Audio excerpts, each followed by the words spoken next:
Pernah kan ngerasain kayak kesetrum dikit pas mau buka pintu?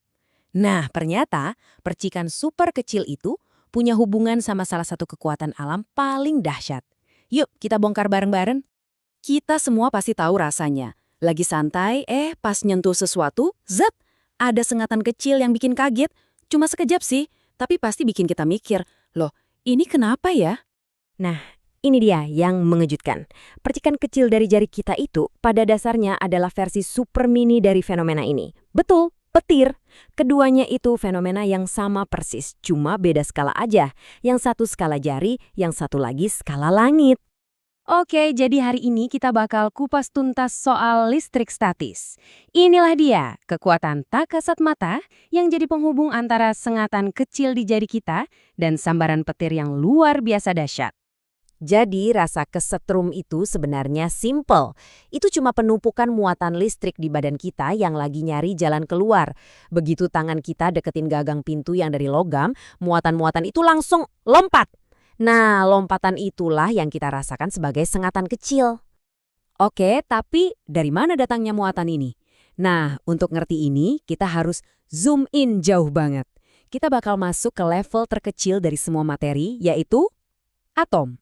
Coba bayangin deh, setiap atom itu kayak tata surya versi mini. Di tengahnya ada inti, isinya proton dan neutron. Terus, yang ngorbit di sekelilingnya, itu partikel-partikel kecil yang super lincah. Namanya elektron. Nah, kuncinya ada di si elektron ini. Kenapa? Soalnya, beda sama proton dan neutron yang terjebak di inti, elektron ini bebas jalan-jalan. Mereka bisa lompat dari satu atom ke atom lainnya. Dan perpindahan elektron inilah yang jadi biang keladi dari semua fenomena listrik statis. Jadi, aturannya gampang banget. Kalau suatu benda kehilangan elektron, dia jadi bermuatan positif. Sebaliknya, kalau dia dapat tambahan elektron, dia jadi negatif. Terus kalau jumlah proton sama elektronnya pas, ya dia netral. Simpel kan? Oke, kita udah kenal sama muatan positif dan negatif. Sekarang pertanyaannya, gimana cara mereka berinteraksi satu sama lain? Ternyata ada aturan mainnya yang sangat-sangat mendasar. Aturannya persis kayak pepatah, yang berlawanan itu saling tarik. Jadi muatan positif pasti mau deketin yang negatif. Tapi kalau muatannya sejenis, misalnya positif ketemu positif, mereka bakal tolak-tolakan. Mirip banget lah sama kutub magnet.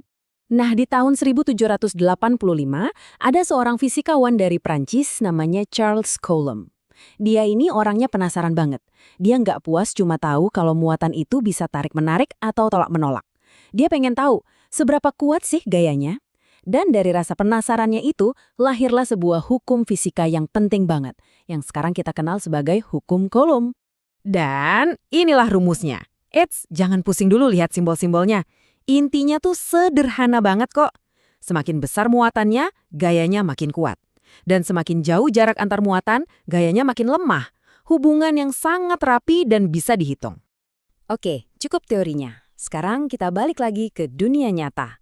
Gimana sih caranya muatan-muatan ini bisa numpuk di benda-benda sekitar kita, sampai akhirnya, bikin percikan itu? Ternyata ada 3 cara utama gimana sebuah benda bisa jadi bermuatan listrik statis. Yuk kita lihat satu persatu. Cara pertama dan yang paling sering kita lihat adalah lewat gesekan. Pasti pernah iseng kan gosok-gosok balon ke rambut, terus rambutnya jadi berdiri. Nah, gesekan itu sebenarnya lagi nyolong elektron dari rambut kita dan mindahin ke balon. Jadinya rambut kita jadi bermuatan positif dan balonnya jadi negatif. Cara kedua namanya konduksi. Ini simpelnya transfer muatan lewat sentuhan langsung.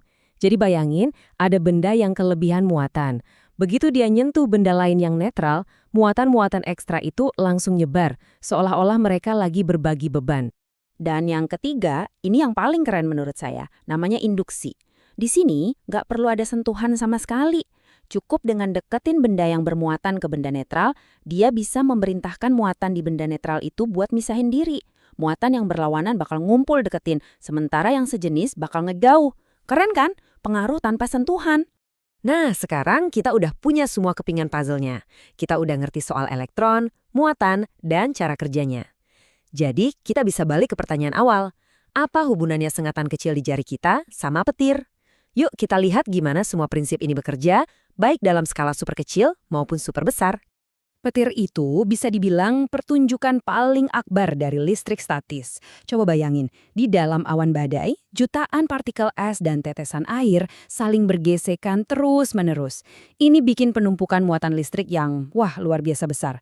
Nah, saat muatannya udah nggak seimbang lagi, alam butuh cara buat ngeriset semuanya. Caranya dengan satu sambaran energi raksasa yang kita sebut petir. Dan yang bikin lebih takjub lagi, kita sebagai manusia ternyata berhasil menjinakkan kekuatan dahsyat ini.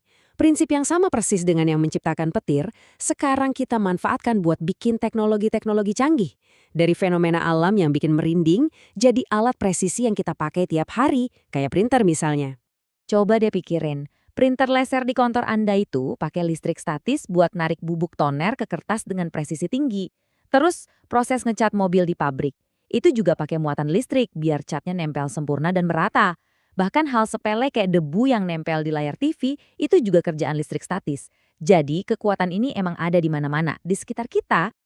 Jadi begitulah ceritanya. Dari sengatan kecil yang kadang bikin kaget, sampai petir yang menggelegar, kita jadi tahu kalau listrik statis itu adalah salah satu kekuatan dasar yang membentuk dunia kita. Kekuatan tak kasat mata ini ada di sekitar kita, dan sepertinya kita baru di awal perjalanan buat manfaatin semua potensinya. Nah, pertanyaannya jadi, kira-kira penemuan hebat apa lagi ya yang bakal kita ciptakan pakai kekuatan ini di masa depan?